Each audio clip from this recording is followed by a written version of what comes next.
웨스트민스터 신앙고백서에 대하여 수세기 동안 예수 그리스도의 교회는 주시하는 세상 앞에 자신의 신앙을 고백할 필요성을 알고 있었습니다. 곧 각 세대마다 교회는 주요 진리에 대한 지속적인 공격과 왜곡들에 대항해 자신의 신앙을 명확히 하는 것이 필요했습니다.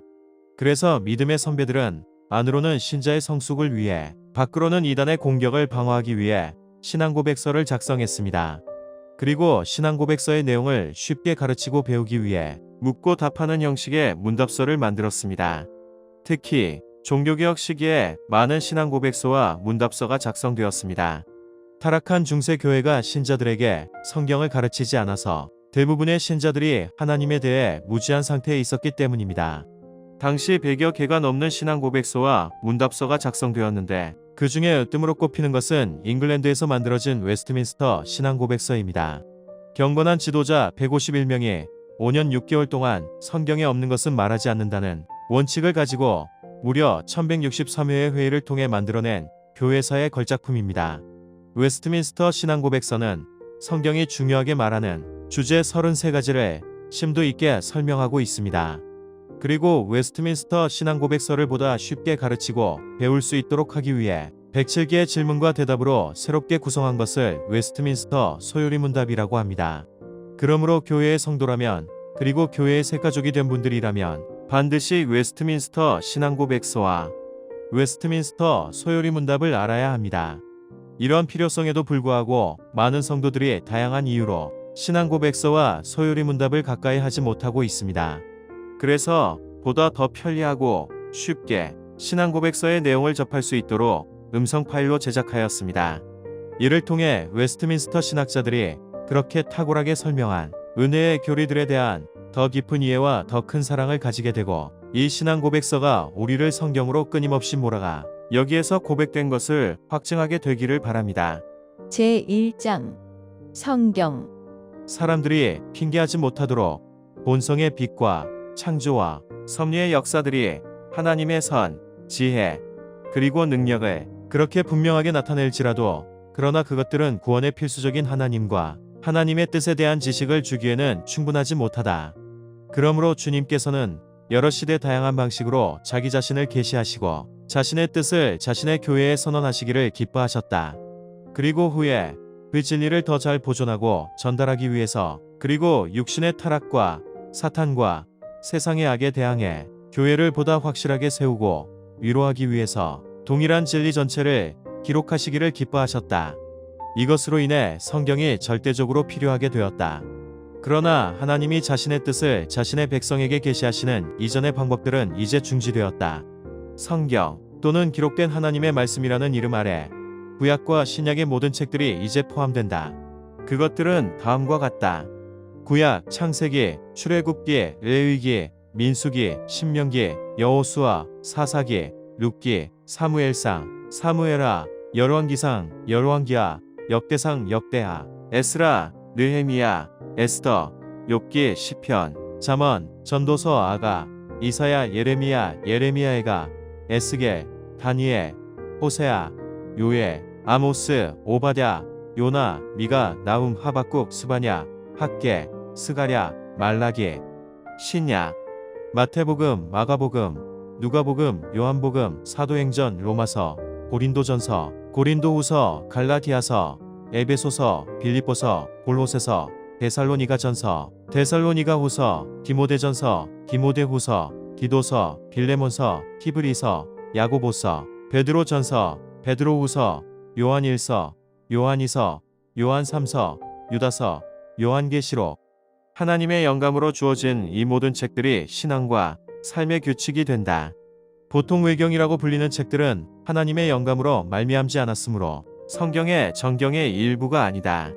그러므로 이것들은 하나님의 교회에서 어떤 권위도 가지지 못하며 인정되거나 사용되어서는 안 되는 다른 인간적인 저술이, 믿고 순종해야 하는 성경의 권위는 어떤 사람이나 교회의 증언에 의존하는 것이 아니라 전적으로 그것의 저자이신 하나님께 의존한다. 그러므로 성경을 받아들여야 하는 것은 그것이 하나님의 말씀이기 때문이다.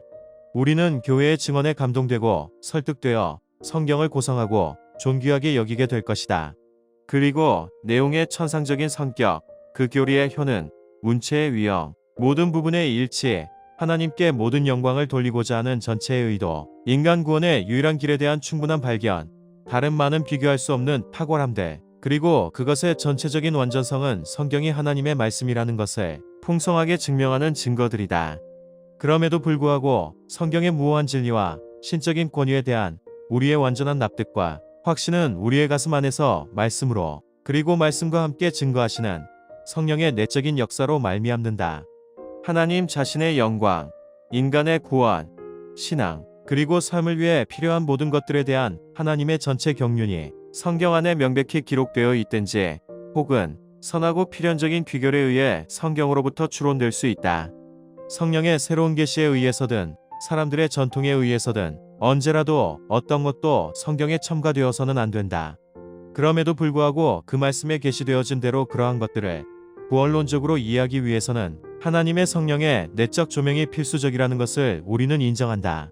그리고 항상 준수되어야 하는 말씀의 일반적인 규칙에 따라서 본성의 빛과 기독교인의 사리 분별에 의해 규정되어야 하는 인간적 활동이나 공동체들의 공통적인 하나님께 드리는 예배와 교회의 정치에 대한 몇몇 상황들이 존재한다는 것도 인정한다.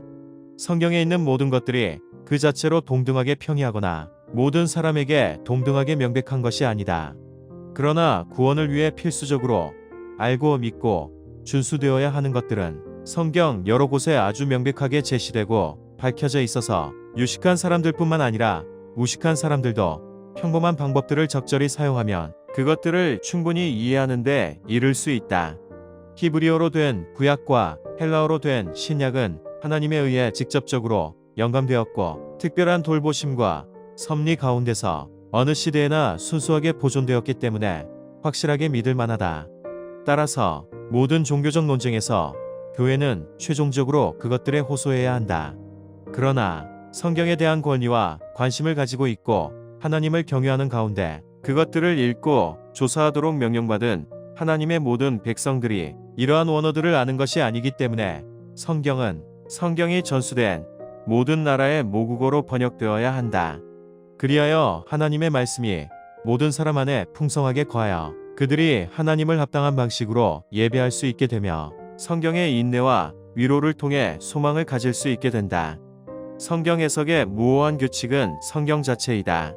그러므로 어떤 성경 구절에 대해 참되고 완전한 의미에 관해 의문이 생길 때는 보다 명확하게 말하는 다른 부분들을 통해서 검토하고 알아내야 한다. 모든 종교적 논쟁들은 궁극적 재판관에 의해 결정되어야 한다. 그리고 궁극적 재판관에 의해 공의회들의 모든 결정, 고대 교부들의 견해, 인간의 교훈들, 그리고 사적인 영들은 검토되어야 하고 우리는 그의 판결을 신뢰해야 한다. 궁극적 재판관은 성경 속에서 말씀하시는 성령 이외에 다른 분이실 수 없다. 제2장 하나님과 거룩한 삼위일체에 대하여 오로지 유일하시고 살아계시고 참되신 하나님이 계신다. 하나님은 존재와 완전성에서 무한하시고 가장 순수한 영이시고 볼 수 없고 몸이 없으시고 부분들로 나누어지지 않으시고 격정이 없으시며 불변하시고 광대하시고 영원하시고 불가해하시고 전능하시고 가장 지혜롭고 가장 거룩하고 가장 자유롭고 가장 절대적이시며 하나님 자신의 불변하고 가장 의로운 뜻의 계획을 따라서 모든 것을 행하시되 자기 자신의 영광을 위해서 행하시고 가장 사랑이 많으시고 은혜로우시고 자비하시고 오래 참으시고 선과 진리가 가득하시고 부정과 범죄와 죄를 용서하시고 자신을 부지런히 찾는 자들에게 상을 주시고 동시에 하나님은 가장 공의로우시고 심판에 있어서 무서우시고 모든 죄를 미워하심으로 죄인들을 결코 면죄해 주시지 않으시는 분이시다. 하나님은 자신 안에 그리고 자기 스스로 모든 생명과 영광과 선과 복을 가지고 계신다. 그리고 하나님은 홀로 자신 안에 그리고 자기에 대해 완전히 충분하시고 하나님이 만드신 어떤 창조물도 필요로 하지 않으시고 그것들로부터 어떤 영광도 얻어내지 않으시고 다만 그것들 안에서 그것들 곁에서 그것들에 대하여 그것들 위에 자기 자신의 영광을 나타내신다. 하나님은 모든 존재의 유일한 원천이시다. 만물은 하나님에게서 나오고 하나님으로 말미암고 하나님에게로 돌아간다. 그리고 하나님은 만물에 대해 절대적인 주권을 가지시고 그것들 곁에서 그것들을 위해 즉 그것들에게 하나님 자신이 기뻐하는 무엇이든 행하신다. 하나님의 눈에는 만물이 드러나며 명백하게 나타난다. 하나님의 지식은 무한하고 무오하고 피조물에게 의존하지 않는다. 따라서 어떤 것도 하나님에게는 우연적이거나 불확실하지 않다. 하나님은 자신의 모든 계획과 자신의 모든 사역과 자신의 모든 명령에 있어서 가장 거룩하시다. 천사들과 사람들과 모든 피조물들은 하나님이 그들에게 요구하기를 기뻐하는 것은 무슨 예배나 봉사든 즉 어떤 순종이든 하나님에게 드리는 것이 마땅하다. 신격의 유일성 안에 본체와 능력과 영원성이 하나이신 삼위가 계신다. 성부 하나님, 성자 하나님, 그리고 성령 하나님이시다. 성부는 아무에게서도 말미암지 않으시고 나시도 나오지도 않으신다. 성자는 영원히 성부에게서 나시고 성령은 영원히 성부와 성자에게서 나오신다. 제 3장 하나님의 영원한 작정에 대하여 하나님께서는 영원 전부터 하나님 자신의 뜻에 가장 지혜롭고 거룩한 계획에 의해서 일어날 모든 것을 자유롭고 불변하게 작정하신다. 그렇지만 그 때문에 하나님께서 죄의 조성자가 아니시며 피조물의 의지가 침해당하는 것도 아니며 이원인들의 자유나 우연성이 제기되는 것도 아니고 오히려 확립된다. 하나님께서는 가정된 모든 조건에서 발생할지 모르는 혹은 발생할 수 있는 것은 무엇이든지 아실지라도 그는 어떤 것을 작정하실 때 그것을 장래일로 예지했거나 그런 조건들의 근거에서 발생할 것이라고 예지했기 때문에 어떤 것을 작정하신 것이 아니다. 하나님의 작정에 의하여 그리고 하나님의 영광을 나타내시기 위하여 어떤 사람들과 천사들은 영생애로 예정되고 다른 이들은 영원한 사망애로 예정된다. 이와 같이 예정된 천사들과 사람들은 낱낱이 그리고 불변하게 계획되어 그들의 수요는 확실하고 일정하기 때문에 그 수가 증가할 수도 감소할 수도 없다. 하나님은 생명애로 예정된 사람들을 세상의 기초가 놓이기 전에 자신의 영원하고 불변한 목적과 자신의 뜻의 비밀스러운 계획과 선하신 기쁘심에 따라서 그리스도 안에서 영원한 영광에 이르도록 순전히 거저주시는 자신의 은혜와 사랑으로 말미암아 선택하셨다. 그들 안에 있는 믿음이나 선한 행위나 견인에 대한 예견함 없이 혹은 피조물 안에 있는 그 어떤 것을 하나님께서 선택하시는 조건이나 원인으로 예견함 없이 선택하셨다. 그리고 모두가 하나님의 영광스러운 은혜를 찬미하게 하려고 선택하셨다. 하나님께서는 그 택자들을 영광으로 정하신 것처럼 자신의 뜻에 영원하고 가장 자유로운 목적에 의하여 거기에 이르는 모든 수단들도 예정하셨다. 그러므로 선택된 자들은 아담 안에서 타락하고 그리스도에 의해서 구속받고 적당한 때에 성령의 역사에 의해 그리스도를 믿는 믿음으로 유효적으로 부르심을 받고 칭해받고 양자가 되고 성화되고 하나님의 능력에 의해 믿음을 통해서 구원에 이르기까지 보호된다. 오직 택자들 외에는 어느 누구도 그리스도에 의해 구속받고 유효하게 소명을 받고 의롭게 되고 양자가 되고 성화되고 구원받지 못한다. 그 밖에 인류들에 관해서는 하나님께서 기뻐하시는 대로 자비를 베풀기도 하시고 거두기도 하시는 그 자신의 뜻에 헤아릴 수 없는 계획에 따라서 피조물에 대한 하나님의 주권적 능력의 영광을 위해서 하나님은 그들을 간구하시고 그들의 죄로 인한 치욕과 진노회로 작정하시기를 기뻐하셨다. 이는 하나님의 영광스러운 공의를 찬미하기 위해서이다. 아주 신비한 이 예정 교리는 특별히 신중하고 조심스럽게 다루어져야 하는데 이는 사람들이 하나님의 말씀에 계시된 하나님의 뜻에 주의하고 거기에 순종함으로써 그들의 유효적 부르심의 확실성으로부터 그들의 영원한 선택을 확신하도록 하기 위함이다. 그렇게 되면 이 교리는 하나님께는 찬미와 경외와 찬양을 드리게 하며 복음을 신실하게 순종하는 모든 자들에게는 겸손과 근명과 풍성한 위로를 줄 것이다. 제 4장 창조에 대하여 성부, 성자, 그리고 성령 하나님은 영원한 능력, 지혜, 선하심의 영광을 나타내시기 위해서 태초에 무로부터 세상과 그 안에 있는 모든 것들, 보이는 것이든지 혹은 보이지 않는 것이든지 6일 동안에 창조하시기를 기뻐하셨다. 그리고 모든 것이 심히 좋았다. 하나님께서는 다른 모든 피조물들을 만드신 후에 사람을 남자와 여자로 창조하시되 이성적이고 불멸의 영혼을 가진 존재로 창조하셨으며 그 자신의 형상을 따라서 지식과 의와 거룩하심을 부여하셨으며 하나님의 법을 그들의 마음에 기록하시고 그것을 성취할 능력을 주셨다.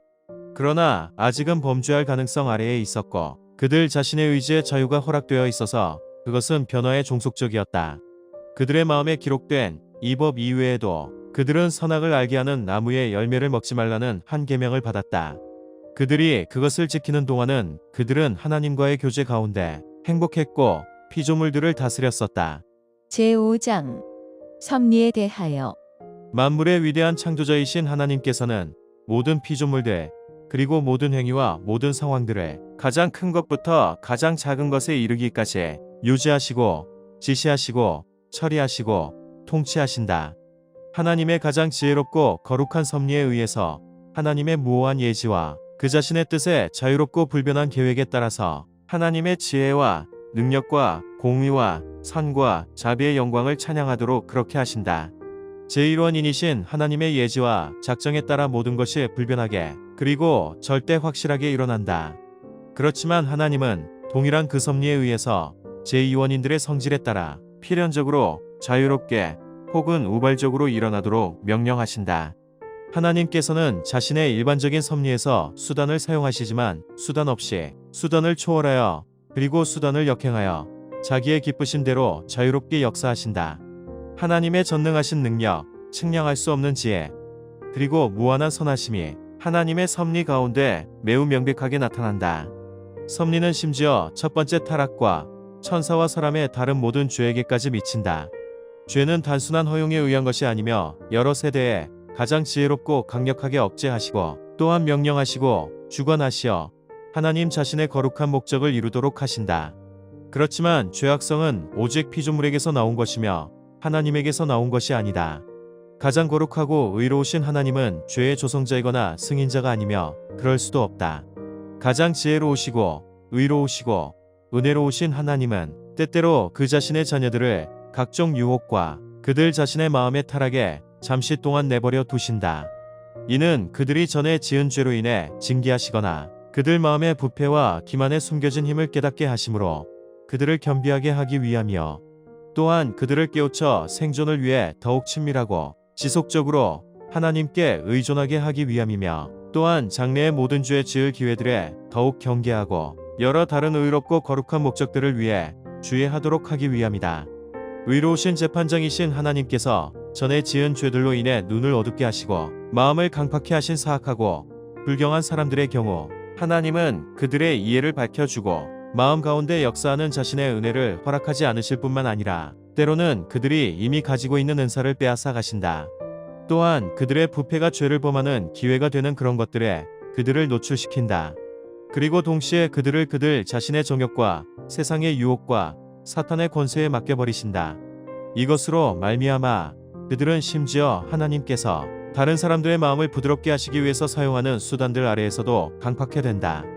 하나님의 섭리가 일반적으로 모든 피조물들에게 미치는 것처럼 하나님은 가장 특별한 방법으로 자신의 교회를 돌보시고 모든 것이 합력하여 교회의 선이 되도록 행하신다. 제6장 인간의 타락과 죄 그리고 그로 말미암은 형벌에 대하여 우리의 시조들은 사탄의 관계와 시험에 유혹되어 금지된 열매를 먹음으로 범죄하였다. 하나님께서는 이러한 그들의 죄를 자신의 지혜와 거룩한 계획에 따라서 허락하시기를 기뻐하셨는데 이는 자신의 영광을 드러내도록 그것을 계획하셨기 때문이다. 이 죄로 말미암아 그들은 원의를 잃어버리게 되었고 하나님과의 교제에서 끊어지게 되었다. 그래서 죄로 죽게 되었고 영과 육의 모든 지체들과 기능들이 전적으로 더럽혀지게 되었다. 그들은 모든 인류의 뿌리이기 때문에 이 죄의 죄책이 전가되게 만들었다. 그리고 죄 안에 있는 동일한 죽음과 부패한 본성이 정상적인 출생으로 태어나는 그들의 모든 후손들에게 전달되었다.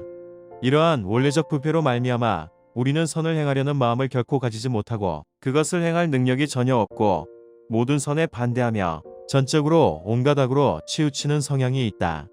이러한 원래적 부패로부터 모든 실제적인 범죄들이 나온다. 본성의 이러한 부패는 이 세상에 사는 동안 중생한 사람들 안에도 남아있다. 그리고 그리스도를 통해서 그것이 용서되고 억제된다고 할지라도 부패한 본성과 그로부터 비롯되는 모든 행동들 양자 모두 참으로 그리고 정당하게 죄이다. 원죄와 자범죄 양자를 포함하는 모든 죄는 하나님의 의로운 율법에 대한 위반이요 그것에 반대되는 것으로서 그것 자체의 성질에 의하여 죄인에게 죄책을 초래한다.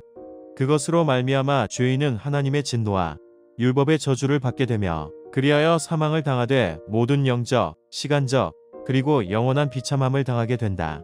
제7장 인간에 대한 하나님의 언약에 대하여 하나님과 피조물 사이의 간격이 너무 크기 때문에 비록 이성적인 피조물에게는 하나님을 그들의 창조주로 순종해야 할 의무가 있지만 그들은 하나님에게서 무슨 축복이나 상급을 결코 보수로서 얻을 수도 없고 하나님 편에서 자원하여 겸손히 낮아지심으로써 가능하였다.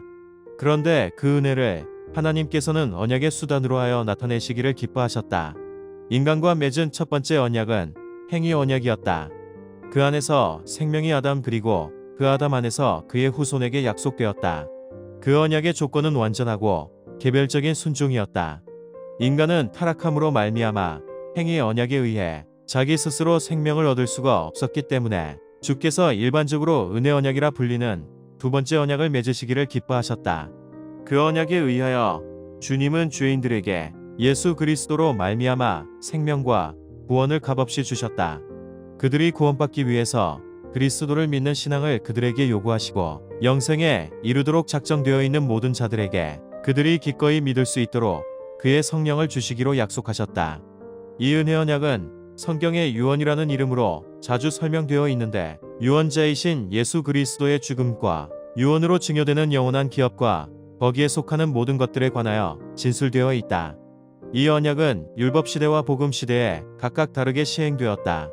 율법 하에서 언약은 약속들, 예언들, 제사들, 할례, 유월절 양, 그리고 유대 백성들에게 전해진 다른 모형들과 규례들에 의하여 집행되었는데 이 모든 것은 오실 그리스도를 예표하였다.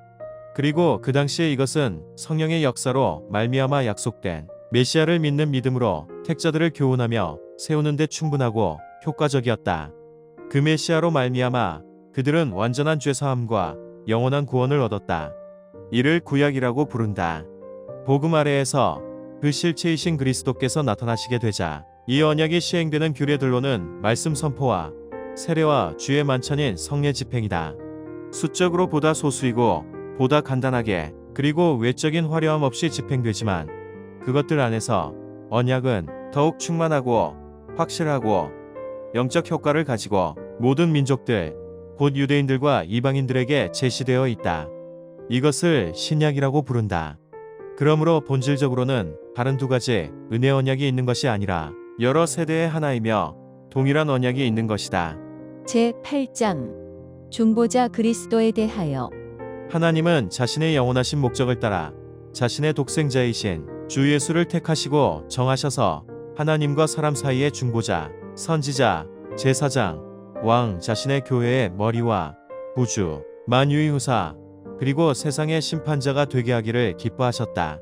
하나님은 영원 전부터 그에게 한 백성을 주시고 그의 후손이 되게 하셨고 적당한 때에 그로 말미암아 구속함을 받고 부르심을 받고 의롭다 함을 받고 성화되고 영화롭게 되도록 하셨다. 삼위일체 하나님 안에서 제2위격이신 하나님의 아들은 참되고 영원한 하나님이시고 성부와 한 본체이시고 동등하신 분으로서 때가 참에 인간의 본성을 취하시되 인간의 모든 본질적인 성질들과 일반적인 약점들을 함께 취하셨으나 죄는 없으시다. 그는 성령의 능력으로 공정녀 마리아의 태에서 잉태되시되 그녀의 피와 살을 받아 잉태되셨다. 따라서 온전하고 완전하고 구별된 두 본성인 신성과 인성이 전환이나 혼합이나 혼동 없이 한 위격 안에서 분리할 수 없게 서로 결합되었다. 그분은 참 하나님이시자 참 사람이시지만 한 분 그리스도시요 하나님과 사람 사이의 유일한 중보자이시다. 주 예수 그리스도는 자신의 신성에 그렇게 결합된 인성 안에서 성화되고 한량없이 기름 부음을 받으셔서 그는 지혜와 지식의 모든 보화를 가지고 계셨고 성부께서는 모든 충만으로 그 안에 거하게 하시기를 기뻐하셨다. 이는 그가 거룩하고 악이 없고 더러움이 없고 은혜와 진리로 충만하여 중보자와 보증인의 직분을 수행하는데 완전하게 준비되도록 하기 위함이었다. 이 직분은 그가 스스로 취하신 것이 아니요 성부께서 거기에로 부르신 것이었다. 성부께서는 모든 권세와 심판을 그의 손에 맡기시고 그것을 수행하도록 명령하셨다. 주 예수께서는 아주 기꺼이 떠맡으신 이 직분을 수행하기 위하여 친히 율법 아래 나셨고 율법을 완전히 성취하셨으며 가장 괴로운 고뇌들을 직접 친히 영혼으로 견디셨으며 그의 몸으로는 가장 아픈 고통들을 견디셨다. 그는 십자가에 못 박혀 죽으시고 장사되어 죽음의 권세 아래 있었으나 결코 썩음을 보지 않으셨다. 사흘째 그는 죽은 자 가운데서 다시 살아나시되 고통당하셨던 바로 그 몸을 가지고 살아나셨으며 또한 몸을 가지고 하늘에 오르시어 거기서 그의 아버지의 우편에 앉으셔서 중보하시고 세상 끝날에 사람들과 천사들을 심판하기 위하여 다시 오실 것이다. 주 예수는 완전히 순종함으로써 그리고 영원하신 성령을 통하여 하나님께 단번에 자신을 제물로 드리심으로써 그의 아버지의 공의를 완전히 만족시키셨으며 성부께서 그에게 주신 모든 자들을 위하여 화목뿐만 아니라 하늘나라에서 영원한 기업을 사셨다. 구속 사역은 그리스도의 성육신 후에야 비로소 그로 말미암아 실제적으로 성취되었을지라도 구속 사역의 효력, 효능과 유익은 창세로부터 계속적으로 모든 세대의 택자들에게 전달되었는데 거기에는 그리스도께서 뱀의 머리를 상하게 할 여자의 후손이고 창세로부터 죽임을 당한 어린 양으로 계시되고 예표된 약속들과 모형들과 희생제물들에 의해서 전달되었다. 그리스도는 어제나 오늘이나 영원토록 동일하시다. 그리스도께서는 중보 사역에 있어서 그의 두 본성들 모두를 따라 행하시되 각 본성은 그 본성 자체 고유의 것을 행하셨다. 그렇지만 그 위격의 통일성으로 인해서 한 본성의 고유의 것이 때로는 성경에서 다른 본성으로 일컬어지는 위격에 돌려지기도 한다. 그리스도께서는 자기가 위하여 구속을 얻어놓으신 모든 사람들에게 그는 확실하고 유효하게 바로 동일한 구속을 적용하시고 전달해 주시며 그들을 위하여 중보하신다. 그리고 말씀으로 그리고 말씀에 의하여 그들에게 구원의 비밀들을 계시하시고 그의 성령에 의하여 그들을 유효하게 설득하여 믿고 순종케 하시며 그들의 마음을 말씀과 성령으로 다스리시고 그들의 모든 원수들을 그의 전능하신 능력과 지혜로 정복하시되 그의 기이하고 측량할 수 없는 섭리에 가장 부합하는 방법과 수단으로 하신다. 제9장 자유의지에 대하여 하나님이 인간의 의지에 본래적 자유를 부여해 주셨기 때문에 그 의지는 선이나 악을 행하도록 강요되지도 본성의 그 어떤 절대적인 필연에 의해서도 결정되지 않는다. 인간은 무죄한 상태에서는 하나님 보시기에 선하고 그가 아주 기뻐하시는 것을 원하고 행할 자유와 능력을 가지고 있다. 하지만 가변적이기 때문에 인간은 그 상태에서 타락할 수가 있었다. 인간은 타락하여 죄의 상태에 빠짐으로 말미암아 구원에 수반하는 영적 선을 하고자 하는 모든 의지력을 완전히 상실했다. 그래서 선을 전적으로 싫어하고 죄로 죽어있는 자연인은 그 자신의 힘으로는 스스로 회개하거나 또는 회개에 이르도록 준비할 수가 없다. 하나님이 죄인을 회개시켜 은혜의 상태로 그를 옮기실 때 하나님은 그의 본성적인 죄의 속박에서 그를 자유롭게 하신다. 그리고 오직 하나님의 은혜에 의해서만 영적으로 선한 것을 그가 자유롭게 원하고 행할 수 있게 하신다. 그렇지만 그의 남아있는 부패로 인하여 전적으로 선한 것만을 원하지 못하고 악한 것도 또한 원하게 된다. 오직 영광의 상태에서만 인간의 의지는 완전하게 그리고 불변하게 선만을 행하는데 자유롭게 된다. 제10장 효과적인 부르심에 대하여 하나님이 생명에 이르도록 예정하신 모든 사람들을 그리고 하나님은 자기가 정하시고 인정하신 때에 그들만을 자신의 말씀과 성령으로 효과적으로 부르시되 그들이 본성적으로 처해 있는 죄와 사망의 상태에서 예수 그리스도로 말미암아 은혜와 구원으로 부르시기를 기뻐하신다. 또한 하나님의 일들을 이해하도록 그들의 마음을 영적으로 그리고 구원에 이르도록 조명하시며 그들의 돌같은 마음을 제거하시고 그들에게 살같은 마음을 주시며 그들의 의지를 새롭게 하시고 하나님의 전능하신 능력으로 그들이 선한 것을 결정하게 하시며 그리고 그들을 예수 그리스도로 유효하게 이끄신다. 그렇지만 그들은 하나님의 은혜로 말미암아 기꺼이 나오기 때문에 그들은 가장 자유롭게 나아오는 것이다. 이 효과적인 부르심은 하나님의 값없는 특별한 은혜로만 말미암은 것이며 사람 안에 있는 것으로 예지된 어떤 것으로부터 말미암은 것이 결코 아니다. 여기서 인간은 전적으로 수동적이고 성령이 되살리고 새롭게 한 후에 비로소 사람은 이 부르심에 응답할 수 있고 이 부르심 안에서 제공되고 전달된 은혜를 받아들일 수 있다. 택함을 받은 영아들은 유아기에 죽는다고 할지라도 성령을 통하여 그리스도로 말미암아 중생하고 구원받는다. 성령은 자신이 기뻐하시는 때와 장소와 방법대로 역사하신다. 또한 말씀 사역에 의해서 외적으로 부르심을 받을 능력이 없는 다른 모든 택자들도 이와 동일하다. 택함을 받지 못한 다른 사람들은 말씀 사역에 의하여 부르심을 받고 성령의 어떤 일반적인 역사들을 경험할지라도 그들은 그리스도에게로 결코 참되게 나아오지 않으며 따라서 구원받을 수가 없다. 더 말할 나위 없이 기독교를 고백하지 않는 사람들은 어떤 다른 방법으로도 구원받을 수가 없으며 그들은 본성의 빛과 그들이 신봉하는 종교의 규칙에 맞추어 살 만큼 열심을 내지도 못한다. 그리고 그들이 구원받을지도 모른다고 단언하고 주장하는 것은 매우 해롭고 가증한 일이다. 제 11장 칭의에 대하여 하나님이 효과적으로 부르신 자들을 또한 값없이 의롭다고 칭해 주신다. 이 칭의는 의를 그들에게 주입함으로써가 아니라 그들의 죄를 용서해 주시고 그들의 인격을 의로운 것으로 간주하고 용납해 주심으로써 이루어진다. 또한 그들 안에서 이루어진 또는 그들에 의해서 행해진 어떤 것 때문이 아니라 오직 그리스도 때문이다. 믿음 자체 믿는 행위 혹은 어떤 다른 복음적인 순종을 그들의 의로 여겨 그들에게 돌림으로써가 아니라 그리스도의 순종과 속상을 그들에게 돌림으로써 의롭다 함을 받는다.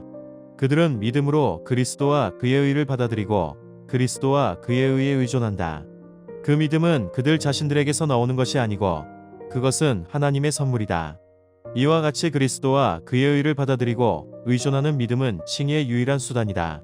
그렇지만 믿음은 의롭다 함을 받은 사람 안에서 홀로 있는 것이 아니라 언제나 다른 모든 구원의 은혜들과 함께 있으며 그것은 죽은 믿음이 아니라 사랑으로서 역사하는 믿음이다. 순종과 죽음으로 그리스도께서는 이같이 의롭다 함을 받는 모든 사람들의 빚을 완전히 갚아주셨고 그들을 위하여 하나님 아버지의 공의에 대해 합당하고 참되고 충분한 만족을 드렸다.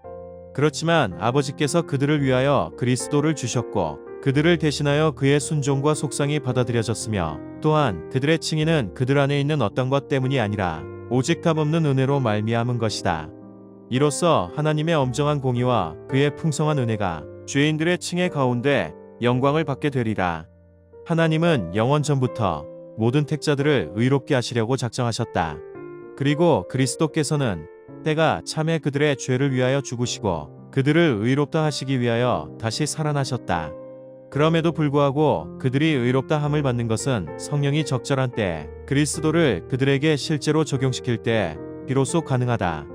하나님은 의롭다 함을 받는 자들의 죄들을 계속해서 용서해 주신다.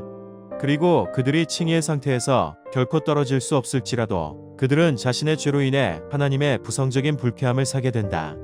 그들은 스스로 겸비하여 죄들을 고백하고 용서를 구하며 그들의 신앙과 회개를 새롭게 하기 전에는 그들을 향한 하나님의 얼굴빛은 회복되지 않는다. 구약시대의 신자들의 칭의는 모든 면에서 신약시대 신자들의 칭의와 똑같다. 제 12장 양자됨에 대하여 의롭다 함을 받은 모든 사람들을 하나님은 자신의 외아들인 예수 그리스도 안에서 그리고 그를 위하여 양자됨의 은혜에 참여하는 자들이 되도록 허락하신다. 이로 말미암아 그들은 하나님의 자녀의 수에 들어가게 되고 하나님의 자녀의 특권을 누리게 된다. 또한 그들 위에 하나님의 이름이 기록되며 그들은 양자의 영을 받으며 은혜의 보좌에 담대히 나아가며 아빠 아버지라고 부르짖을 수 있게 되며 불쌍히 여김을 받으며 보호를 받고 필요한 것을 공급받고 아버지에게 징계를 받는 것처럼 징계를 받는다. 그렇지만 결코 버림을 받지 않으며 구속의 날까지 인치심을 받고 영원한 구원의 상속자들로서 약속들을 유업으로 받는다. 제 13장 성화에 대하여 일단 효과적으로 부르심을 받고 중생하고 그들 안에 새 마음과 새로운 영을 창조받은 자들은 더 나아가 그리스도의 죽음의 부활의 공로를 통하여 그의 말씀과 그들 안에 내주하시는 성령에 의하여 실제로 그리고 인격적으로 성화된다. 온몸에 대한 죄의 지배자가 파괴되고 죄의 몸에서 나오는 여러 정욕들이 점점 더 약해져 죽어지고 그들은 구원의 모든 은혜 안에서 점점 더 살아나고 강해져서 참된 거룩함을 실천하게 된다. 이러한 참된 거룩함 없이는 아무도 주님을 보지 못할 것이다. 이러한 성화는 전인을 통하여 그리고 전인 안에서 되는 것이다. 그렇지만 이 생에서는 불완전하다. 이 생에서는 모든 부분에 어느 정도 부패의 잔재가 여전히 남아있으며 그로 인하여 계속적이고 화해할 수 없는 전쟁이 일어난다. 육체의 소욕은 성령을 거스르고 성령의 소욕은 육체를 거스른다. 그러한 전쟁에서 일시적으로는 그나마 있는 부패가 상당히 우세할지 모르나 그리스도의 거룩하게 하시는 영으로부터 능력을 계속적으로 공급받음으로써 중생한 부분이 이익이 되며 따라서 성도들은 은혜 안에서 자라나서 하나님을 경외하는 가운데 거룩함을 온전히 이루게 된다. 제 14장 구원하는 믿음에 대하여. 믿음의 은혜로 말미암아 택자들은 믿어 영혼을 구원하는 데 이를 수 있는데 그 믿음의 은혜는 그 마음 안에서 그리스도의 영이 역사하신 것이며 통상적으로 말씀 사역에 의하여 일으켜진다. 또한 말씀 사역과 성례 집행과 기도에 의하여 믿음의 은혜는 증가되고 강화된다. 이 믿음으로 말미암아 그리스도인은 말씀 안에서 친히 말씀하시는 하나님의 권위 때문에 말씀 안에 계시되어 있는 것은 무엇이든지 참된 것으로 믿으며 그 말씀에 포함되어 있는 각각의 구절들에 따라 행동하게 된다. 즉 명령에 순종하고 경고에 떨며 이 세상과 오는 세상에 대한 하나님의 약속을 기꺼이 받아들인다. 그러나 구원하는 믿음의 주요한 행위들은 은혜 언약 덕택으로 칭의와 성화와 영생을 위해서 그리스도만을 받아들이고 영접하고 의존하는 것이다. 이 믿음은 약하거나 강한 정도의 차이가 있어서 종종 그리고 여러 방식으로 공격을 당하고 약해질 수 있지만 승리를 얻는다. 그리고 여러모로 자라서 그리스도를 통하여 충만한 확신에 이르게 되는데 이는 그리스도께서 우리 믿음의 창조자며 동시에 완전하게 하시는 분이시기 때문이다. 제 15장 생명에 이르는 회개에 대하여. 생명에 이르는 회개는 복음적인 은혜다. 모든 복음의 사역자들은 그리스도를 믿는 믿음의 교리뿐만 아니라 이 회개의 교리를 설교해야 한다. 회개로 말미암아 죄인은 그 위험성을 보고 느낄 뿐만 아니라 자기 죄가 하나님의 거룩한 본성과 하나님의 의로운 율법에 반대되는 것으로서 더럽고 혐오스럽다는 것을 보고 느끼게 됨으로써 그리고 회개하는 자들에게 하나님이 그리스도 안에서 긍휼을 베푸신다는 것을 깨닫게 될 때 자신의 죄를 슬퍼하며 미워하여 그 모든 죄에서 돌이켜 하나님께로 가게 된다. 그리고 하나님의 계명의 모든 길을 따라 하나님과 동행하기로 작정하고 노력한다. 회개가 죄를 위한 어떤 배상으로서 또는 죄 용서의 어떤 원인이 되는 것으로 의지해서는 안 된다. 죄 용서는 그리스도 안에서 하나님의 자유로운 은혜의 행위다. 하지만 회개는 모든 죄인에게 필요 불가결한 것이기 때문에 회개 없이는 아무도 용서를 기대할 수가 없다. 너무 작은 죄라서 정죄를 받지 않아도 되는 죄가 없는 것처럼 너무 커서 참으로 회개하는 자들을 정죄할 만큼 큰 죄도 존재하지 않는다. 사람들은 일종의 일반적인 회개로 만족해서는 안 되고 자기의 특정한 죄들을 개별적으로 회개하도록 노력하는 것이 모든 사람의 의무다. 모든 사람은 자기의 죄를 사적으로 하나님께 고백하고 그 죄에 대해 용서를 간구해야 한다. 그렇게 하고 그 죄를 버릴 때 그는 긍휼을 입게 된다. 따라서 형제 또는 그리스도의 교회에 욕을 끼친 자는 자발적으로 그리고 사적으로 또는 공적으로 죄를 고백하고 슬퍼해야 한다. 그리고 해를 입은 사람들에게 자신의 회개를 밝혀야 한다. 그 까닭에 그들은 그와 화해하고 사랑으로 그를 영접해 주어야 한다. 제 16장 선행에 대하여. 선행은 하나님의 그의 거룩한 말씀에서 명령하신 것들 뿐이다. 따라서 성경에 보증 없이 맹목적인 열심이나 또는 선의를 가장하여 사람이 고안해 낸 것들은 선행이 아니다. 하나님의 계명에 순종하여 행해진 이러한 선행들은 참되고 살아있는 믿음의 열매와 증거다. 그리고 신자들은 그 선행으로 말미암아 그들의 감사를 나타내고 그들의 확신을 강하게 하며 형제들의 덕을 세우며 복음에 대한 고백을 빛나게 하며 대적들의 입을 막으며 하나님을 영화롭게 한다. 그들을 만드신 하나님은 그리스도 예수 안에서 다음의 목적, 즉 거룩함에 이르는 열매를 맺어서 그 마지막인 영생을 얻도록 하셨다. 선행을 하는 그들의 능력은 결코 그들 자신에게서 나오는 것이 아니라 전적으로 그리스도의 영에게서 나온다. 따라서 그들이 선행을 행하실 수 있기 위해서는 이미 받은 은혜뿐만 아니라 그들 안에서 역사하는 자신의 선한 기뻐하심대로 원하고 행하시는 그 같은 성령의 실제적인 영향이 필요하다. 하지만 성령의 특별한 역사가 없으면 아무 의무도 행할 필요가 없는 것처럼 게으름에 빠져서는 안 된다. 그들은 그들 안에 있는 하나님의 은혜를 일으키는데 부지런해야 한다. 순종에 있어서 이 땅에서 도달할 수 있는 가장 높은 수준에 이른 사람이라고 할지라도 적선을 쌓고 하나님이 요구하는 것보다 더 많은 것을 할 수 있는 사람은 없다. 오히려 그들은 그들이 해야 할 의무에도 크게 미치지 못한다. 우리는 우리 최선의 선행으로도 하나님의 손에서 죄사함이나 영생을 얻을 권리를 획득할 수 없다. 우리 선행과 장차 올 영광 사이에 엄청난 불일치가 있고 우리와 하나님 사이에도 무한한 거리가 있기 때문이다. 우리는 선행으로 하나님께 유익을 끼칠 수도 없고 우리의 과거 죄의 빚을 갚을 수도 없다. 우리가 할 수 있는 모든 것을 다했다고 할지라도 단지 우리 의무만을 행한 것뿐이고 우리는 무익한 종들이다. 우리의 행위가 선한 까닭은 그것이 하나님의 성령으로 비롯되기 때문이다. 그리고 우리가 그것을 행하기 때문에 그것은 오염되고 많은 연약과 불완전함과 섞여 있어서 하나님의 엄중한 심판을 견뎌낼 수가 없다. 그럼에도 불구하고 신자들의 인격은 그리스도로 말미암아 용납되기 때문에 그들의 선행 또한 그리스도 안에서 용납된다. 이 세상에서 그것이 하나님 보시기에 전적으로 흠이 없고 책망할 것이 없기 때문이 아니라 하나님이 그것을 자신의 아들 안에서 보시기 때문에 비록 많은 연약과 불완전을 수반할지라도 진실이 행한 것을 용납하고 상 주기를 기뻐하신다. 중생하지 않은 사람이 행한 행위들은 그것이 하나님이 명령한 것이고 그들 자신뿐만 아니라 다른 사람에게도 선한 유익이 된다고 할지라도 그것은 믿음으로 말미암아 정결케 된 마음에서 나온 것이 아니고 말씀을 따라서 바른 방식으로 행한 것도 아니며 하나님의 영광이라는 바른 목적을 위한 것도 아니기 때문에 그것들은 죄악되며 하나님을 기쁘시게 하거나 또는 사람이 하나님의 은혜를 받기에 합당하게 만들 수도 없다. 하지만 그것들을 등한시하는 것은 더 죄를 짓고 하나님을 더 불쾌하게 하는 것이다. 제 17장 성도의 견인에 대하여 하나님이 자신의 사랑하는 자 안에서 용납하시고 자신의 성령으로 말미암아 효과적으로 부르시고 거룩하게 하신 자들은 은혜의 상태에서 전적으로 그리고 최종적으로 타락할 수 없다. 그들은 확실하게 그 상태에서 끝까지 인내하여 영원히 구원받게 될 것이다. 이러한 성도의 견인은 그 자신의 자유의지에 달려있는 것이 아니라 하나님 아버지의 자유롭고 변하지 않는 사랑에서 흘러나오는 선택작정의 불변성에 달려있다. 그리고 예수 그리스도의 공로와 중보기도의 효력, 그들 안에 있는 성령의 내주하심과 하나님의 씨의 효력, 그리고 은혜 언약의 본질에 달려있다. 이 모든 것에서 또한 견인의 확실성과 무오함이 나오는 것이다.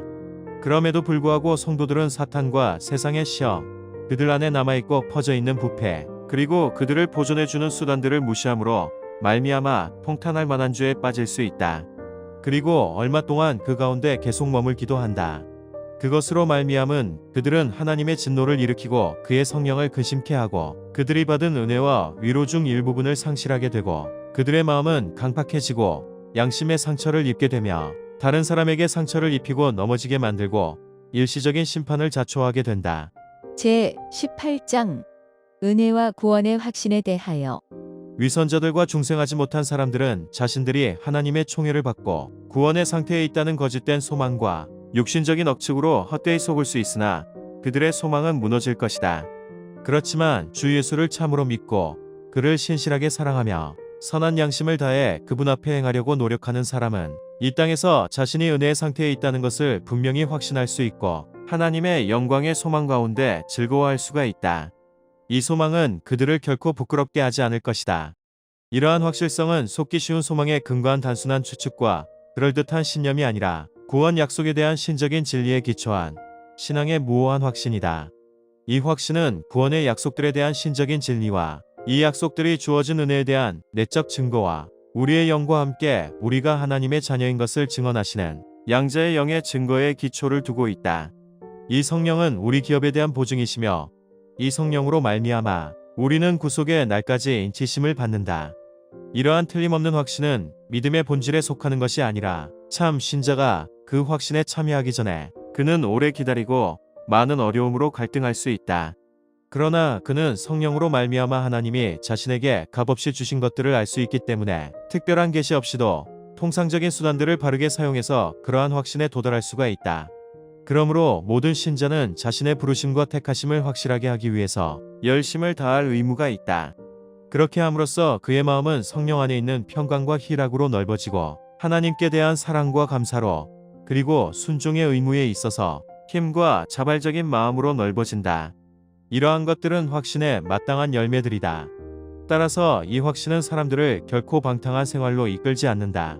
참 신자라도 구원의 확신이 다양하게 흔들리며 감소되며 일시 중단될 수 있다. 이는 확신을 보존하는 데 게으름으로써 양심을 상하게 하고 성령을 근심케 하는 어떤 특별한 죄에 빠짐으로써 그리고 어떤 갑작스럽거나 격렬한 시험에 의해서 하나님이 그의 얼굴 빛을 숨기고 그를 경외하는 자일지라도 빛이 없이 흑암 중에 다니게 함으로써 그렇게 되는 것이다. 그러나 그는 하나님의 씨와 믿음의 생명, 그리스도와 형제들에 대한 사랑, 신실한 마음, 그리고 의무를 양심적으로 행하는 것이 결코 전적으로 없지는 않기 때문에 이러한 것들로부터 성령의 역사로 말미암아 그 기간 동안 완전한 절망에 빠지지 않고 지탱된다. 제 19장 하나님의 율법에 대하여. 하나님은 아담에게 행위 언약으로서 한 율법을 주셨는데 그것으로 말미암아 하나님은 아담과 그의 모든 후손들을 개인적인, 전적인, 정확한 그리고 영구적인 순종을 할 의무가 있게 하셨고 그것을 이행하는 데는 생명을 약속하셨고 그것을 깨뜨리는 데는 사망으로 경고하셨다. 그리고 하나님은 그에게 그것을 지킬 수 있는 힘과 능력을 부여해 주셨다. 이 율법은 아담이 타락한 후에도 의에 대한 완전한 규칙으로 계속되었다. 그리고 하나님은 그것을 의의 완전한 규칙으로서 신의 산에서 10계명의 형식으로 두 돌판에 기록하여 전달해 주셨다. 처음 4계명은 하나님을 향한 우리의 의무를, 나머지 6계명은 사람에 대한 우리의 의무를 담고 있다. 일반적으로 도덕법이라고 부르는 이 율법 외에도 하나님은 미숙한 교회인 이스라엘 백성에게 의식법을 주기를 기뻐하셨다. 거기에는 여러 가지 모형적인 규례들을 포함하고 있는데 일부분은 예배에 대한 것으로서 그리스도와 그의 은혜, 활동, 받을 고난 그리고 그로 말미암는 유익들을 예표하고 있으며 또 일부분은 도덕적 의무에 대한 여러 가지 교훈을 말해준다. 이 모든 의식법은 지금 신약 시대에는 폐기되었다. 또한 하나님은 정치적 집단으로서의 이스라엘 백성에게 여러 가지 재판에 관한 법을 주셨다. 그러나 그것은 그 백성의 나라와 함께 시효가 만료되었으며 지금은 그것의 일반적인 공평성이 요구할 수 있는 것을 넘어서는 다른 어떤 의무도 부과하지 않는다. 도덕법은 불신자들뿐만 아니라 의롭다 함을 받은 사람들을 포함하는 모든 사람들을 그것에 순종하도록 영원히 의무 지운다. 그리고 그 법 안에 포함되어 있는 내용에 관해서뿐만 아니라 그것을 주신 창조주 하나님의 권위 때문에 순종해야 하는 것이다. 그리고 그리스도께서는 복음으로 이러한 의무를 전혀 없애지 않고 오히려 더욱 강화시킨다. 참 신자들은 행위 언약으로서의 율법 아래 있지 않기 때문에 그것으로 말미암아 의롭다 함을 받는다거나 정죄함을 받지 않을지라도 그러나 그것은 불신자에게 뿐만 아니라 참 신자들에게도 율법은 아주 유용한 것이다. 그것은 신자들에게 하나님의 뜻과 그들의 의무를 가르쳐주는 삶의 규칙으로서 그들이 따라 걸어가야 하는 방향을 제시해주고 의무를 부여해 주기 때문이다. 또한 그들의 본성, 마음 그리고 삶에 있는 죄악된 오염을 발견하게 하고 율법으로 자신들을 검사함으로써 그들은 보다 더 죄를 깨닫게 되고 죄로 인해 겸비하게 하고 죄를 증오하게 되며 또한 그리스도와 그의 완전한 순종에 대한 필요성을 더욱 명백하게 알게 된다. 율법이 죄를 금지한다는 차원에서 마찬가지로 중생한 자들에게도 그들의 부패를 억제하는 데 유용하다. 그리고 율법의 경고들은 비록 그들의 죄가 마땅히 받아야 하는 것이 무엇인지 그리고 그들이 이 땅에 그들의 죄로 말미암아 어떠한 고통들을 기대해야 되는지를 보여주고 있다. 역시 마찬가지로 율법의 약속들은 하나님의 율법 순종을 기뻐하시고 율법을 이행할 때 그들이 기대할 수 있는 복이 어떤 것인지를 보여주고 있다. 그렇지만 그러한 복들은 행위 언약으로서의 율법으로 말미암아 그들에게 합당하게 되는 것이 아니다. 그러므로 율법이 선을 권하고 악을 막기 때문에 사람이 선을 행하고 악을 삼가는 그것이 곧 그가 율법 아래 있고 은혜 아래 있지 않다는 증거가 되는 것은 아니다. 앞서 언급한 율법의 용도는 복음의 은혜에 반대되는 것이 아니라 오히려 그것을 감미롭게 따른다. 그리스도의 영은 사람의 의지를 누그러뜨려서 율법에 계시된 하나님의 뜻을 이루는데 필요한 일을 자유롭고 기쁜 마음으로 행할 수 있게 해준다. 제 20장 그리스도인의 자유와 양심의 자유에 대하여. 그리스도께서 복음 아래에 있는 신자들을 위해 값주고 사신 자유는 다음의 것들로 이루어져 있다. 죄책으로부터의 자유, 하나님의 정죄하는 진노로부터의 자유, 도덕법의 저주로부터의 자유다. 그리고 현재의 이 악한 세상, 사탄에게 종로를 타는 것, 그리고 죄의 지배로부터 건진받는 것이다.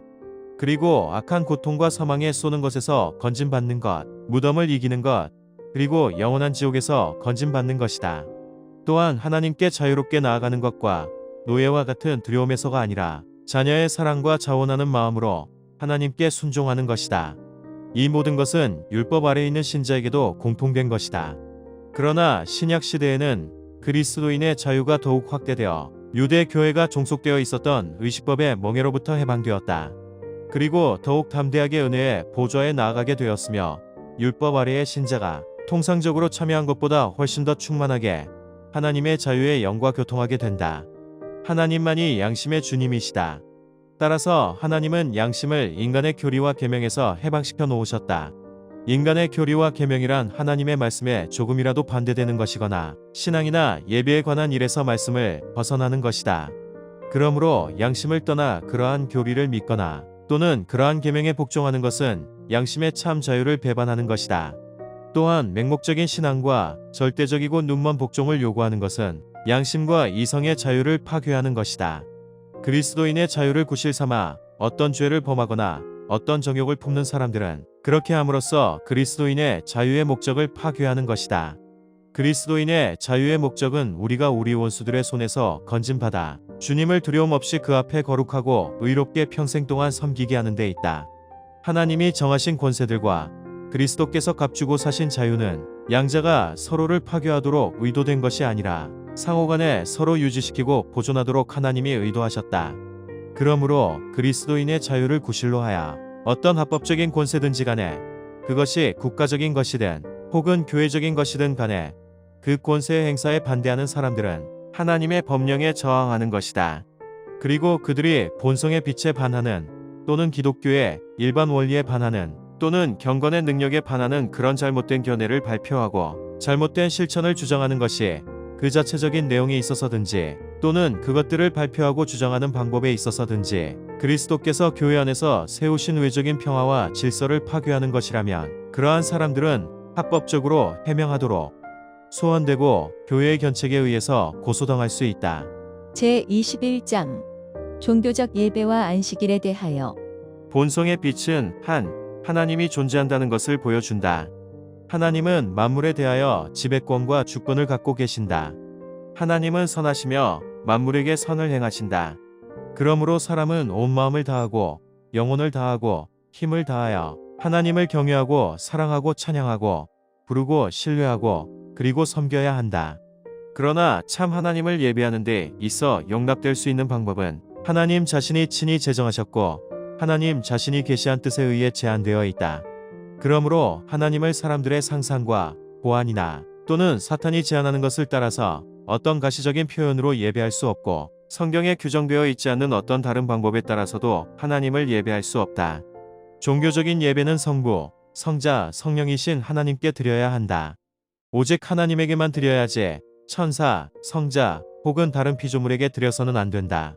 그리고 타락 이후로는 중보자 없이는 드려질 수 없고 또한 오직 그리스도 이외에 아무 다른 중보로는 드려질 수가 없다. 감사함으로 드리는 기도는 종교적 예배의 특별한 한 요소로서 하나님은 모든 사람에게 기도를 요구하신다. 기도가 받아들여지기 위해서는 성자의 이름으로 성령의 도움으로 하나님의 뜻을 따라서 이해, 경외, 겸손, 열정, 믿음, 사랑, 그리고 인내를 가지고 행해져야 하며 만약 소리를 내어 하는 경우에는 알 수 있는 말로 해야 한다. 기도는 합당한 것을 위해 그리고 살아있는 모든 부류의 사람들과 장차 살 사람들을 위해서 해야 하지. 죽은 자들이나 죽음에 이르는 죄를 지은 것으로 알려진 자들을 위해서는 하지 말아야 한다. 경건한 두려움을 가지고 성경을 읽는 것, 그리고 하나님께 순종하도록 이해와 믿음과 경외심을 가지고 하나님의 말씀을 건전하게 설교하고 바르게 듣는 것, 은혜로운 마음으로 시편을 노래하는 것, 또한 그리스도께서 제정하신 성례를 적절하게 시행하고 합당하게 받는 이 모두는 하나님께 드리는 통상적인 종교적인 예배의 요소들이다. 이외에도 종교적 맹세, 서원, 엄숙한 금식, 특별한 경우에 드리는 감사가 있다. 이것들은 여러 차례 그리고 절기를 따라 거룩하고 종교적인 방식으로 사용되어야 한다. 복음 시대 아래서는 기도나 종교적인 예배의 어떤 다른 요소들도 그것이 시행되고 있는 장소에 얽매여 있거나 어떤 장소를 겨냥하고 있지 않다. 그리고 어떤 장소냐에 따라서 더 잘 받아들여지는 것도 아니다. 하나님은 모든 곳에서 영과 진리로 예배 받으셔야 한다. 매일 각 가정에서 그리고 은밀히 각자 혼자 드려야 한다. 공적인 모임에서는 더욱 엄격하게 드려야 하며 하나님이 자신의 말씀이나 섭리에 의하여 그것을 명하시는 때에는 부주의하거나 고의적으로 예배를 등한시하거나 저버려서는 안 된다. 일반적으로 하나님께 예배하기 위하여 우리의 시간 가운데 적당한 시간을 따로 구별해야 된다는 것은 자연의 법칙이다. 그래서 하나님은 자신의 말씀으로 실제적이고 도덕적이고 영구적인 계명으로 모든 시대 모든 사람들을 구속하시어 특별히 아래 중 하루를 안식일로 정하여 하나님께 거룩하게 지키게 하셨다. 그날은 세상의 시작부터 그리스도의 부활 이후로는 한 주간의 첫날로 바뀌었다. 성경에는 그날이 주의 날로 불린다. 이날은 이 세상이 끝날 때까지 기독교의 안식일로 계속된다. 이 안식일은 주님께 거룩하게 지켜져야 한다. 그날에 사람들은 그들의 마음을 합당하게 준비하고 그들의 일상적인 일을 미리 정돈한 후에 하루 종일 그들 자신의 일과 그들의 세상적인 직업에 대한 말과 생각, 그리고 오락으로부터 거룩하게 안식할 뿐만 아니라 내내 공적으로 사적으로 하나님께 예배하고 필수적인 의무와 자비를 베푸는데 전념해야 한다. 제22장 합법적인 맹세와 서원에 대하여. 합법적인 맹세는 종교적 예배의 한 부분이다. 예배에서 정당한 경우에 엄숙히 맹세하는 이는 자신이 주장하거나 약속하는 것에 대한 증인으로 하나님을 부르고 그가 맹세하는 것의 진위에 따라 자신을 판단해 달라고 요청하는 것이다. 사람들은 오직 하나님의 이름으로 맹세해야 하고 맹세할 때 하나님의 이름은 온전히 거룩한 두려움과 존경심을 가지고 사용되어야 한다. 그러므로 그 영광스럽고 두려운 이름으로 헛되이 또는 경솔하게 맹세하거나 다른 어떤 것으로 맹세하는 것은 죄악되고 가증한 것이다. 그렇지만 중요하고 시급한 문제일 때 맹세는 구약에서뿐만 아니라 신약에서도 하나님의 말씀에 의하여 보증되어 있다. 그래서 합법적인 맹세는 합법적인 권위에 의하여 부과되기 때문에 그런 문제에 대해서 행해져야 한다. 맹세를 하는 자는 누구든지 그러한 엄숙한 행위의 중요성을 충분히 고려하여 하며 맹세할 때 자신이 진리라고 완전히 확신하는 것 이외에는 아무것도 자인해서는 안 된다. 또한 누구든지 선하고 정당한 것, 그리고 그렇다고 스스로 믿는 것, 그리고 자기가 행할 수 있고 하기로 결심한 것 이외의 그 어떤 것에 대해서도 맹세함으로써 스스로를 묶지 말아야 한다. 맹세는 예매함이나 숨김없이 분명하고 상식적인 말로 해야 한다. 맹세는 죄를 짓는 의무를 부과할 수 없다. 그러나 죄가 아닌 것을 맹세하면 맹세한 자신에게 해가 될지라도 행해야만 한다. 비록 이단자나 불신자에게 했을지라도 어겨서는 안 된다. 서원은 성격상 약속의 성격을 가진 맹세다. 그래서 동일하게 세심하게 주의하고 동일하게 성실히 행해져야 한다. 서원은 하나님만을 제외하고는 어떤 피조물에 대해서도 행해져서는 안 된다. 그리고 그것이 받아들여지려면 자발적으로 믿음과 양심적인 의무감에서 받은 은혜에 감사하는 방식으로 혹은 우리가 원하는 것을 얻기 위해서 행해져야 한다. 그렇게 함으로써 우리는 필수적인 의무들의 우 자신을 보다 엄격하게 구속시킨다. 또는 서원을 행하는데 적절하게 임하지 않은 다른 것들에 대해서도 그렇게 한다. 아무도 하나님의 말씀에서 금지된 것이나 하나님의 말씀에서 명해진 의무를 방해하는 것이나 또는 그 자신의 능력 밖에 있는 것, 그리고 그 소원을 이행하는 데 있어서 하나님께로부터 아무런 능력의 약속을 받지 못한 것에 대해서 서원해서는 안 된다. 이런 점에서 영구적인 독신 생활, 청민, 그리고 규칙적인 복종을 소원하는 가톨릭의 수도원 서약은 더 높은 완전의 수준이 결코 아니다. 그것들은 미신적이고 죄악된 덫이므로 어떤 그리스도인도 거기에 말려들어서는 안 된다. 제23장 국가 위정자에 대하여. 온 세상의 최고의 주인이며 왕이신 하나님은 자신의 영광과 공공의 선을 위하여 자기 자신 아래 그리고 백성들 위에 국가 위정자들을 세우셨다. 그리고 이러한 목적을 위하여 그들을 검의 권세로 무장시키셔서 선한 자들은 보호하고 격려하는 한편 악을 행하는 자들은 처벌하게 하신다. 그리스도인들이 공직자로 부름받았을 때 그것을 수락하여 수행하는 것은 합법적이다.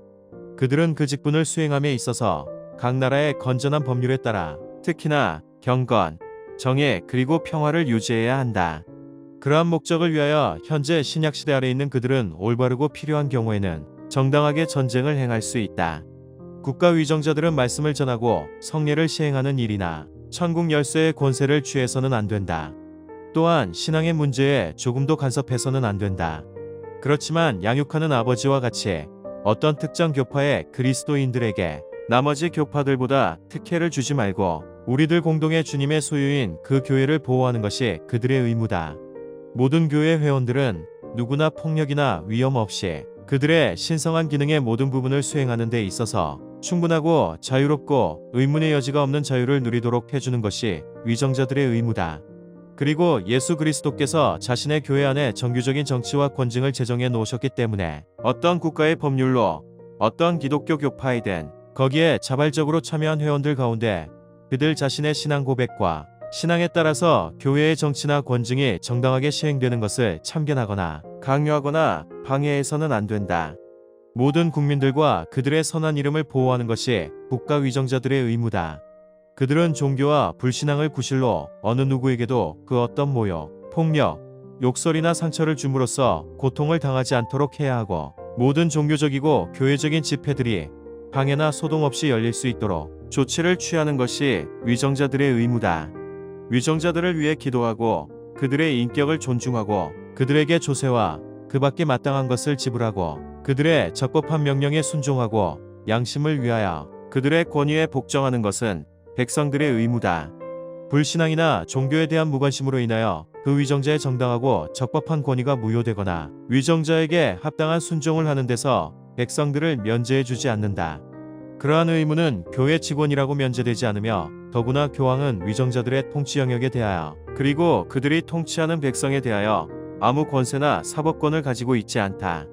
그리고 만일 교황이 위정자들을 이단으로 판단하거나 그 어떤 다른 구실로 정죄하더라도 위정자들의 통치권이나 생명을 빼앗을 권한이 전혀 없다. 제24장 결혼과 이혼에 대하여 결혼은 한 남자와 한 여자 사이에 이루어져야 한다. 어떤 남자도 동시에 한 명 이상의 아내를 두는 것은 합법적이지 않으며 또한 어떤 여자도 동시에 한 명 이상의 남편을 두는 것은 합법적이지 않다. 결혼은 남편과 아내가 서로를 돕도록 제정되었다. 그리고 합법적인 자손으로 인류가 번성하고 거룩한 씨로 교회가 번성하고 부정을 예방하기 위해서 제정되었다. 사려 분별력을 가지고 결혼에 동의할 수 있는 사람이면 어떤 사람이든 합법적으로 결혼할 수 있다. 그러나 그리스도인들은 오직 주 안에서만 결혼해야 한다. 그러므로 참된 개혁주의 신앙을 고백하는 자는 불신자나 교황주의자나 기타 우상숭배자와 결혼해서는 안 된다. 또한 경건한 자는 삶에서 악행으로 소문난 사람이나 저주받을 만한 이단을 주장하는 자와 함께 멍에를 메어서는 안 된다. 결혼은 말씀으로 금해져 있는 혈족이나 인척 간에 해서는 안 된다. 그러한 사람들이 남편과 아내로서 함께 사는 것과 같은 근친상 간의 결혼은 어떤 인간적 법률이나 단체들의 승낙에 의해서도 합법적인 것이 될 수 없다. 약혼 후에 범해진 간음이나 간통이 결혼 전에 발각되면 무음한 측에서 그 약혼을 깨트릴 정당한 이유가 된다. 결혼 후에 간음한 경우는 무음한 측에서 이혼 소송을 하는 것이 적법하다. 그리고 이혼한 후에는 범죄한 측이 죽은 것과 같이 다른 사람과 결혼하는 것도 적법하다. 타락한 인간은 하나님이 결혼으로 짝지어 주신 사람들을 갈라놓기 위하여 부당한 이혼 사유를 살피는 경향이 있으나 간음이나 고의적인 유기 외에는 어떤 것도 결혼의 결합을 깨트릴 충분한 사유가 될 수 없고 교회나 국가 위정자도 구제할 수 없다. 이혼을 할 때에는 공적이고 질서 있는 절차를 밟아야 하며 관련된 당사자들이 자신들의 사건에 대해서 자신의 의사나 재량에 따라 임의로 처리해서는 안 된다. 제25장 교회에 대하여 보편적인 또는 우주적인 교회는 무형적이다. 이 교회는 그것의 머리가 되시는 그리스도 아래에 하나로 모여들었고 모여들고 있고 그리고 모여들게 될 전체 택자들로 구성되어 있다. 이 교회는 그리스도의 신부요 몸이며 만물 안에서 만물을 충만케 하시는 그리스도의 충만이다. 유형 교회는 복음 아래서 또한 보편적이고 우주적이다. 이 유형 교회는 세상 도처에서 참 종교를 신봉하는 모든 사람들과 그들의 자녀들로 구성되어 있다. 그리고 이 교회는 주 예수 그리스도의 나라여 하나님의 집이고 가족이다. 교회 밖에서는 구원의 통상적인 가능성이 존재하지 않는다. 이 보편적 유형 교회에게 그리스도는 세상 끝날까지 이 땅에서 성도들을 모으고 온전하게 하기 위하여 사역 말씀 그리고 하나님의 성례들을 주셨다. 그리고 그리스도는 그의 약속을 따라서 그 자신의 임재와 성령으로 말미암아서 그 일을 이루는 데 있어서 그것들을 효력 있게 하신다. 이 보편적인 교회는 때로는 더 많이, 때로는 더 적게 보이게 나타난다. 그리고 보편적인 교회의 지체인 개교회들은 다소간에 순수하다. 개교회들은 그 안에서 복음의 교리가 순수하게 가르쳐지고 받아들여지느냐에 따라서 성례들이 순수하게 시행되느냐에 따라서 공예배가 순수하게 행해지느냐에 따라서 더 순수하게 되거나 그렇지 못하게 된다. 하늘 아래 가장 순수한 교회들도 혼합과 오류 아래 있다. 그리고 어떤 교회들은 극히 타락하여 그리스도의 교회가 아니라 사탄의 회당들이 되기도 한다. 그럼에도 불구하고 지상에는 하나님의 뜻을 따라서 하나님에게 예배하는 교회가 항상 존재할 것이다. 주 예수 그리스도 외에는 교회의 머리가 되는 다른 자가 존재하지 않는다. 로마의 교황 역시 결코 교회의 머리일 수 없다. 제26장 성도의 교통에 대하여 자신의 머리 되시는 예수 그리스도와 연합되어 있는 모든 성도들은 그의 영으로 말미암아 믿음을 통해서 그의 은혜, 고난, 죽음, 부활 그리고 영광 안에서 그와 교제한다. 그리고 성도들은 사랑으로 서로 연합되어 있기 때문에 각자에게 주어져 있는 은사와 은혜 안에서 교통한다. 그리고 서로 안팎으로 유익을 끼치도록 공적으로나 사적으로 여러 의무를 행해야 한다. 성도라고 고백하는 사람들은 하나님을 예배하는 데서, 그들 상호간의 덕을 세우는데 이바지하는 여러 영적인 봉사를 하는 데서, 또한 각양의 여러 능력과 필요에 따라 외적인 일들을 서로 도와주는 데서 거룩한 교제와 교통을 계속해야 한다. 이러한 성도의 교통은 하나님이 기회를 주시는 대로 각처에서 주 예수의 이름을 부르는 모든 사람들에게 확대되어야 한다. 성도들이 그리스도와 갖는 이 교통으로 말미암아 그들이 그리스도의 신성의 본질에 참여하는 것은 결코 아니며 어느 면에서든지 그리스도와 동등하게 되는 것도 결코 아니다.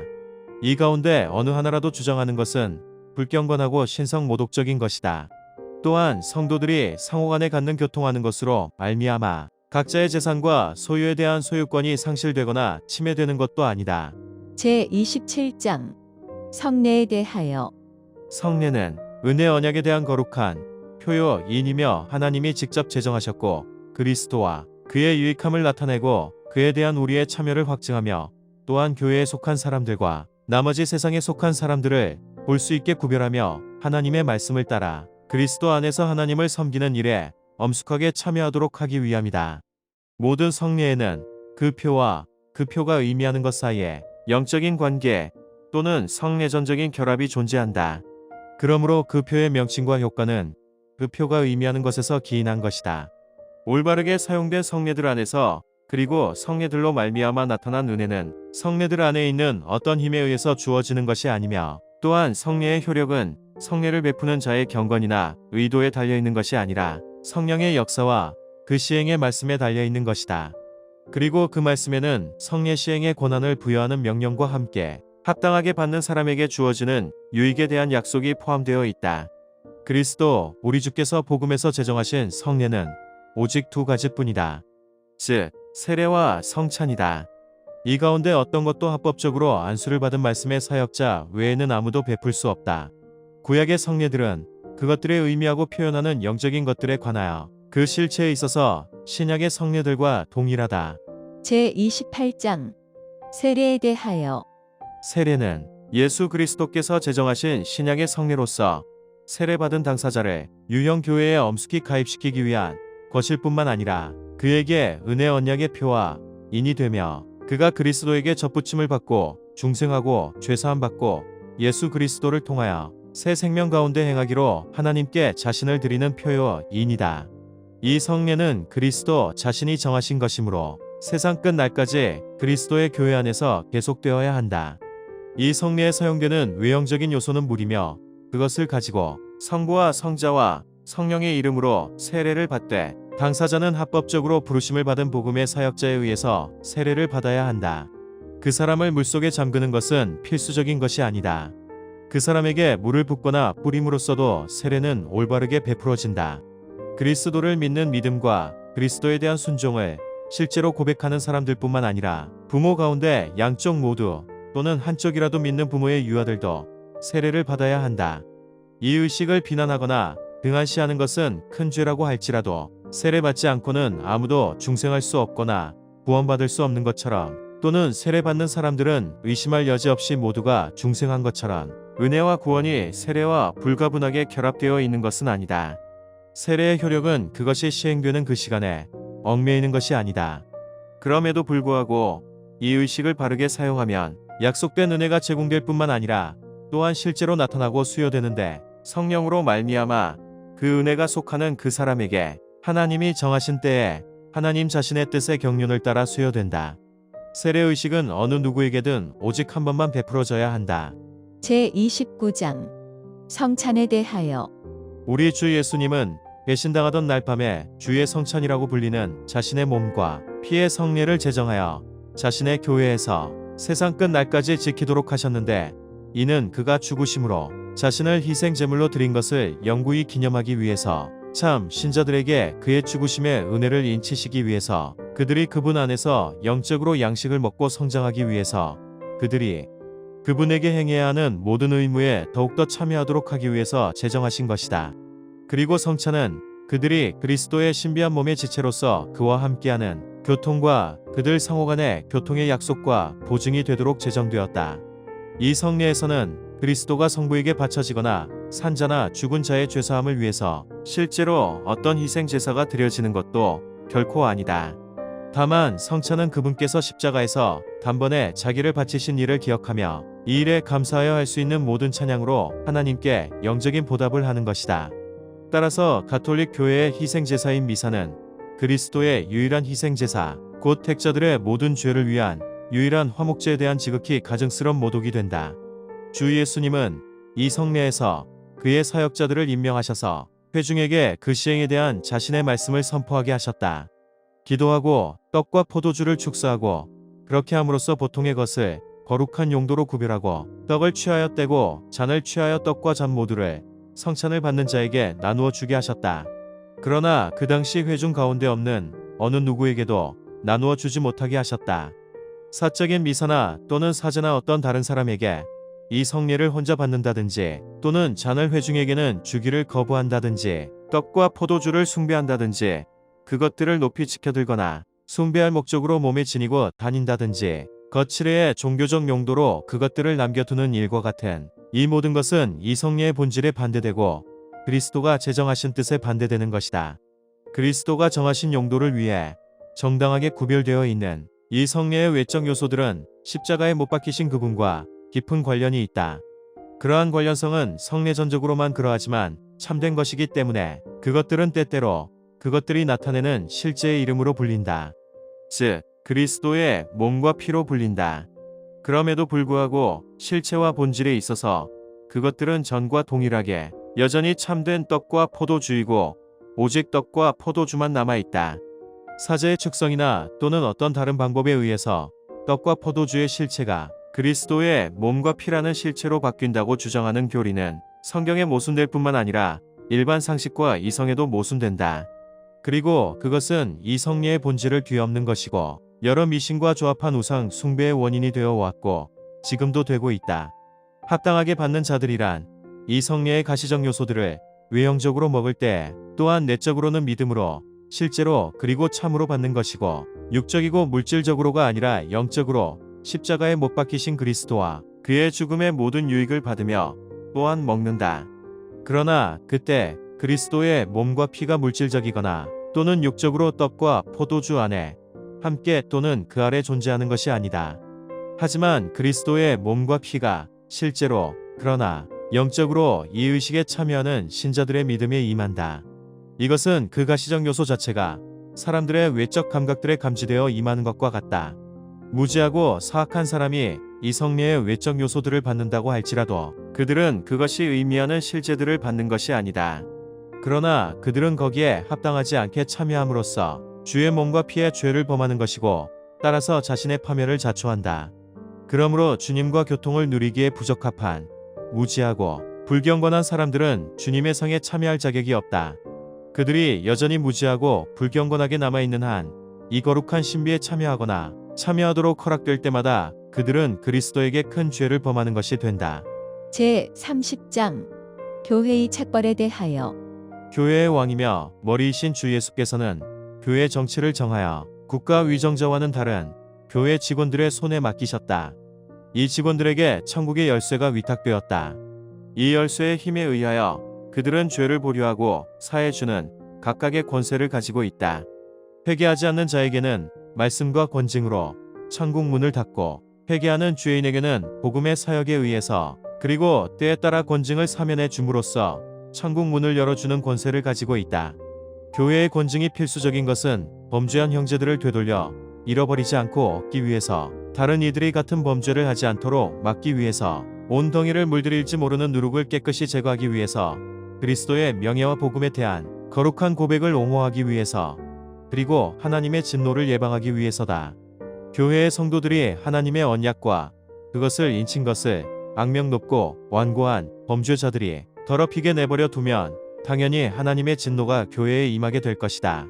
이러한 목적들을 더 잘 이루기 위해서 교회의 직원들은 당사자의 범죄와 과실의 성격에 따라서 곤게 얼마 동안의 수차한 정지 그리고 교회에서 출교하는 것으로 진행해 나갈 수 있다. 제 31장 종교회의들과 공의회에 대하여 교회의 더 나은 정치와 건덕을 위해서 일반적으로 종교회의들이나 공의회들이라 부르는 그런 회의들이 존재해야 한다.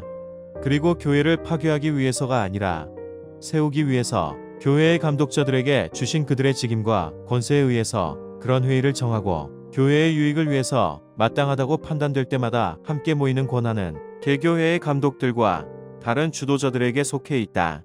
아래의 것들은 종교회의들과 공의회들에 속한다.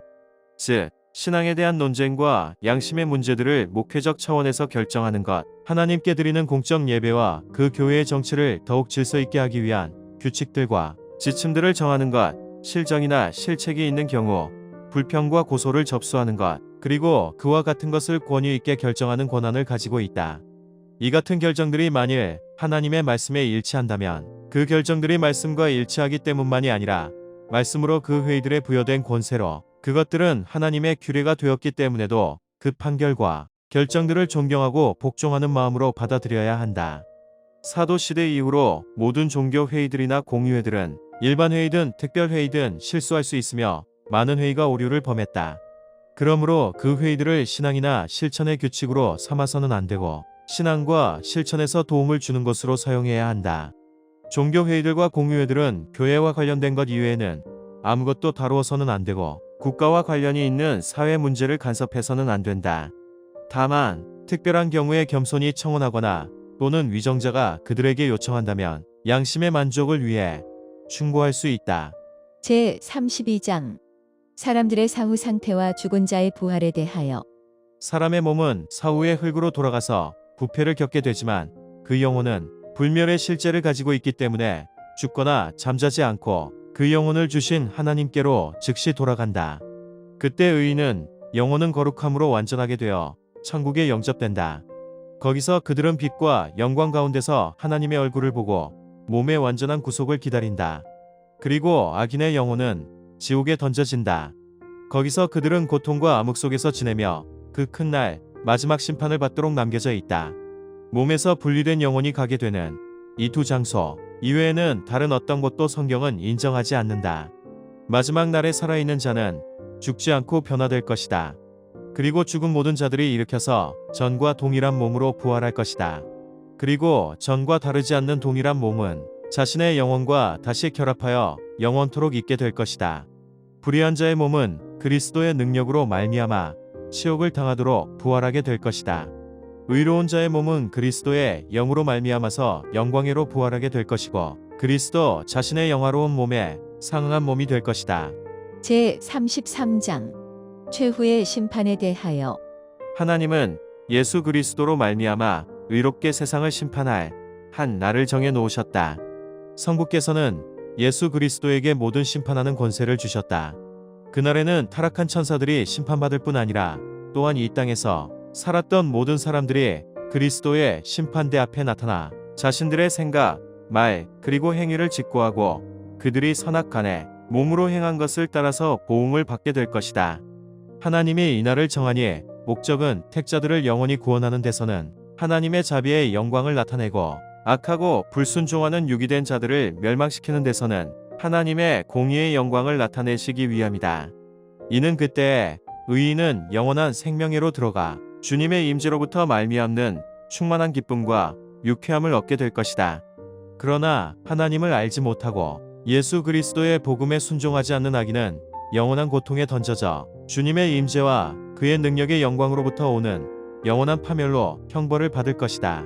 그리스도가 우리에게 심판날이 있을 것이라는 사실을 틀림없이 확신하도록 하는 것이 모든 사람들이 죄를 멀리하고 역경 가운데 있는 경건한 사람들은 큰 위로를 얻도록 하기 위함인 것처럼 그리스도는 그날을 사람들에게 알려주지 않으실 것인데 이는 사람들이 모든 육적 안정감을 떨쳐버리고 주님이 언제 오실지 모르므로 항상 깨어있도록 하기 위함이며 오시옵소서 주 예수여 속히 오시옵소서 아멘이라고 말하도록 언제나 준비가 되도록 하기 위함이다.